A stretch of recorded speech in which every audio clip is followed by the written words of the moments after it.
Hey, what's up, YouTube? It's Royale. If you're new to the channel, please just go ahead, hit that subscribe button. And if you're here from before, thanks for tuning in. Um, as you know from already the topic of the video, uh, I'm exhausted. Um, I'm a workaholic. I'm a respiratory workaholic, basically. Um, I've been doing some research on how to become financially free. And I'm reading some tricks and tips. And a lot of people are saying you basically have to work at least 80 to 90 hours a week if you want to truly be financially free. So obviously I've been working at my full time, 36 a week. And then I got my PRN, and I've been picking up more hours at my PRN because no one seems to want to work. The weather's getting warmer, so people want to go on vacations as the camera's dropping. People want to go on vacations. So I've been basically working 6 days or 6 nights practically every week, and I'm exhausted. And you really shouldn't live like that, but I'm so goal oriented to where I just want to pay off my house and eventually I want to buy another home. That way I can make an investment out of it. So working these 6 nights, I mean, all sorts of stuff's been happening. Cardiac arrest, respiratory distress, little kids coming in with croup, stridor, things like that. And like I said, I'm down to work if nobody wants to do it. I don't mind getting my hands dirty. But when you've been working 80 to 90 hours, I've been doing that since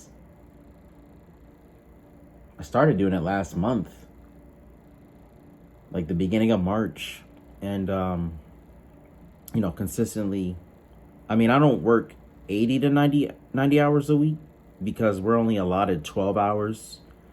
Because that's a respiratory shift, just 12-hour shifts. So, and like I said, I've been working 6 days, so that's 72.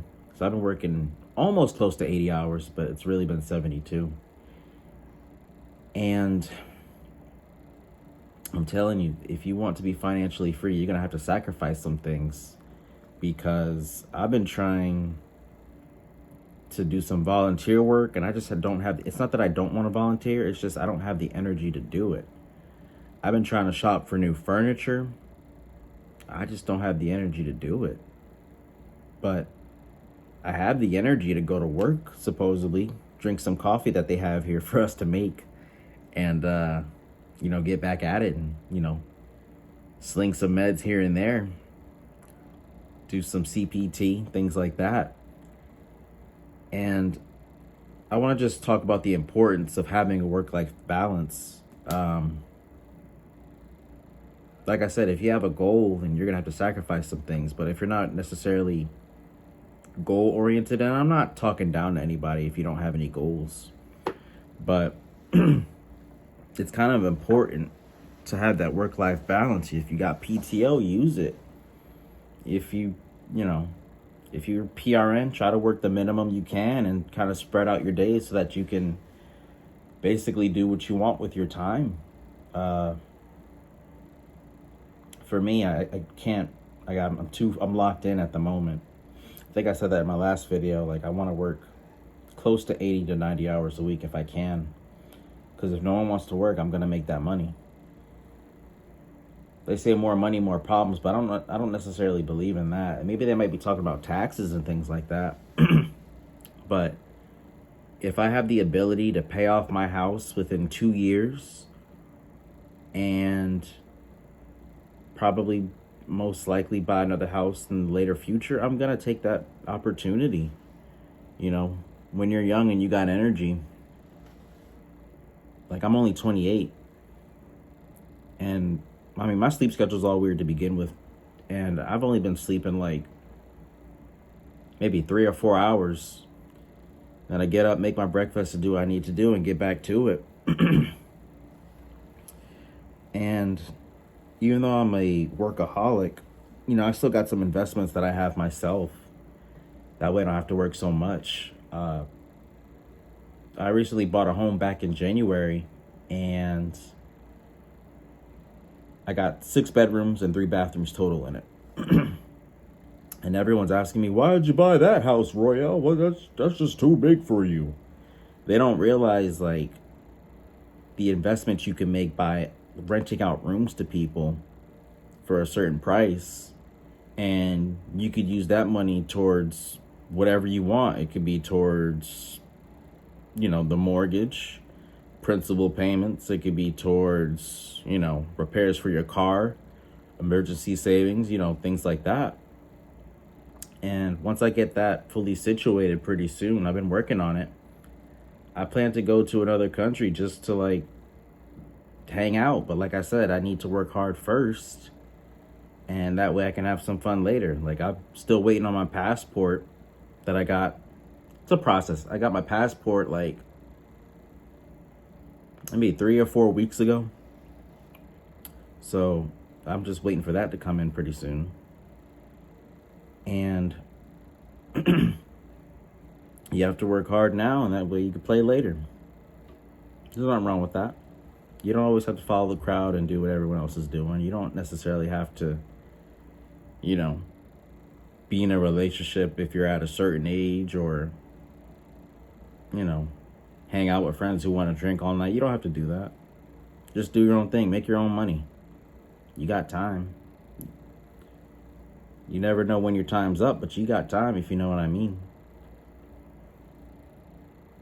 Drink your coffee, work out, exercise when you can, eat right.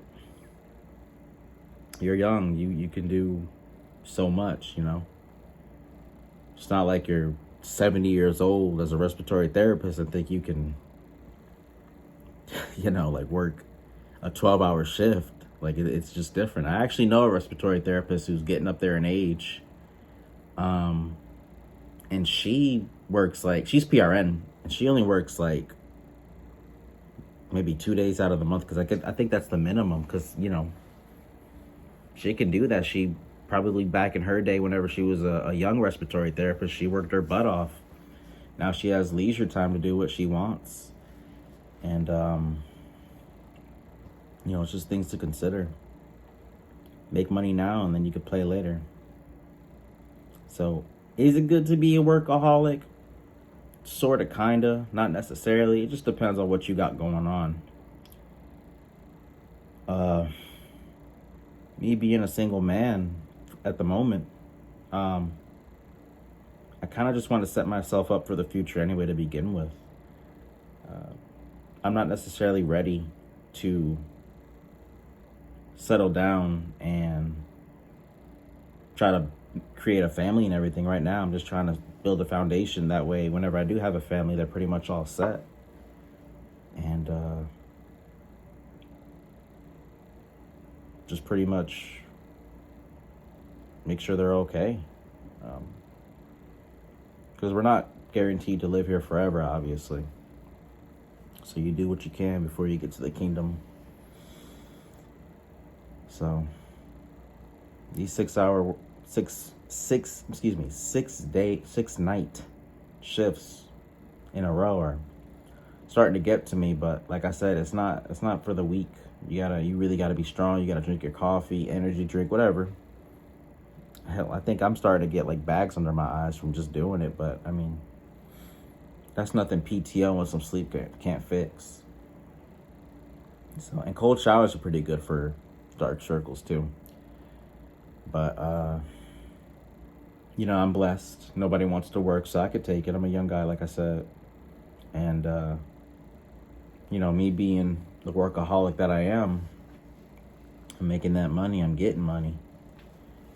I actually made a lot. I'm not going to say how much, but I made a lot of money this month just from working close to 80 hours a week. For the people who want to be respiratory therapists, it's possible to make a lot of money a month, only for going to school for 2 years. So I just want to say thank you guys for all your support. Thank you for hearing me ramble, hearing me talk for a good 10 minutes like the usual. Let I can't even talk. That's that night shift brain kicking in. Let me know what you guys want to see in the later futures about anything either respiratory related or life related or investment related, things like that. Thank you guys. I'll see you in the next one. Bye bye.